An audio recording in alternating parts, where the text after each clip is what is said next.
Staying compliant against multiple regulations from banking to hospitals and governments is very important. Few such regulations are PCI DSS, HIPAA, FedRAMP, etc. There are hundreds of other regulations that Microsoft data centers would like to stay compliant. But staying compliant is not just Microsoft's responsibility. It is also the customer's responsibility to stay compliant. Microsoft Azure provides a service offering called Azure Policy to ensure that you have the right tools to stay compliant. Azure Policy is a service in Azure that will let you use, create, assign, and manage policies.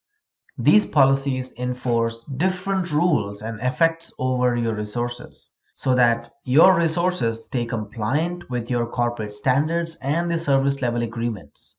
The journey of creating and implementing a policy in Azure begins with creating a policy definition. That is the first step. Every policy definition has conditions under which it is enforced.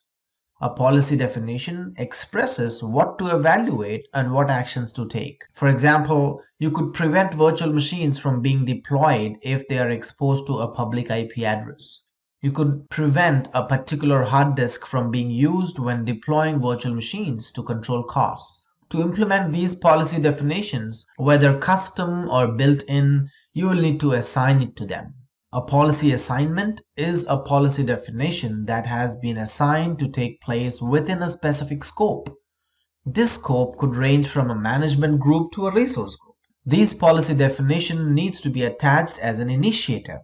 Alright, if that's too much to understand and a lot of theory to work on, let's start working on a lab activity. So here's what we're going to do.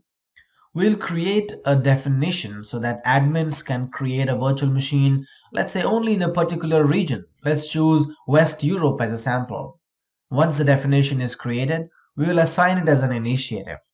Then we'll test it to see if I can create a virtual machine in other regions. We'll choose some region in East Asia to create a virtual machine.